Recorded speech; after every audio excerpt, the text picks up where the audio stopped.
नाज़रीन अस्सलाम वालेकुम। MI चैनल की तरफ से आप सब दोस्तों को खुशामदीद, अस्सलाम वालेकुम। आज हम आपको राग भैरवी, जो ठाठ भैरवी है, उसके सुर सिखाएंगे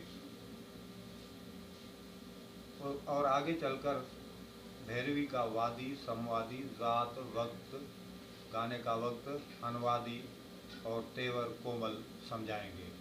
तो आज पहला सबक है नोटेशन का, जिसमें सिर्फ आरोही और अमरोही आपको दिखाएंगे।